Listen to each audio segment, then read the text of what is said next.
Assalamualaikum warahmatullahi wabarakatuh. Perkenalkan, nama saya Lija Arianti dari kelas 2 SID.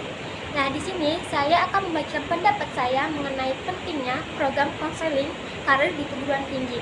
Nah, berdasarkan sudut pandang pribadi saya, seringkali kita tuh mengira bahwa kita setelah memasuki perguruan tinggi maka kita akan tahu arah karirnya kemana, sudah mantap dengan jurusan yang kita pilih, dan siap memasuki dunia kerja setelah lulus. Tapi kenyataannya tidak sedikit mahasiswa itu, termasuk saya pribadi, malah justru merasa bingung, ragu, bahkan tidak percaya diri dengan pilihan karir saya ke depannya. Saya pribadi mengalami fase tersebut. Saya merasa tidak cocok dan tidak tahu harus mulai dari mana. Apa yang benar-benar saya minati, karir seperti apa ke depannya saya cocok dengan saya. Nah, di tengah kebingungan itu, saya menyadari bahwa keberadaan program konseling karir sangatlah penting. Namun, dalam praktiknya, menurut saya, program konseling karir ini benar-benar efektif, bukanlah sekadar seminar umum saja atau diskusi dalam forum besar. Banyak dari kami malah mahasiswa justru cenderung menutup diri saat berada dalam forum ramai. Kami merasa tidak nyaman untuk bertanya, apalagi menceritakan kondisi pribadi. Inilah mengapa saya percaya pendekatan konseling satu arah antara mahasiswa dan pembimbing secara personal sangat dibutuhkan. Dalam pengalaman saya yang pernah saya lakukan, membandingkan diri untuk melakukan konseling berbanding dengan dosen saya, justru suasana lebih nyaman.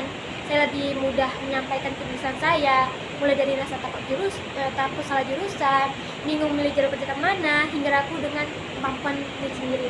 Di situ saya mendapat masukan yang sangat relevan dan membangun, karena pembimbing bisa bisa memahami konteks pribadi saya secara langsung.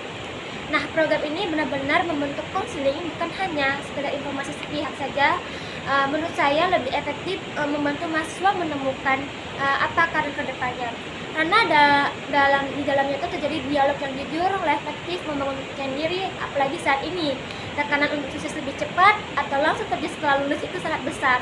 Tanpa adanya tempat yang nyaman berdiskusi dan mendapatkan bimbingan yang pas, maka mahasiswa itu merasa akan kehilangan arah atau kehilangan semangat. Saya membayangkan seandainya konseling karir itu di kampus dibuat lebih terstruktur dan personal, mungkin banyak mahasiswa yang terbantu sejak awal. Konseling ini bukan hanya tentang kamu cocok jadi apa, tapi siapa kamu, apa yang kamu mau, dan bagaimana kamu bisa berkembang sesuai dengan kondisi yang kamu miliki.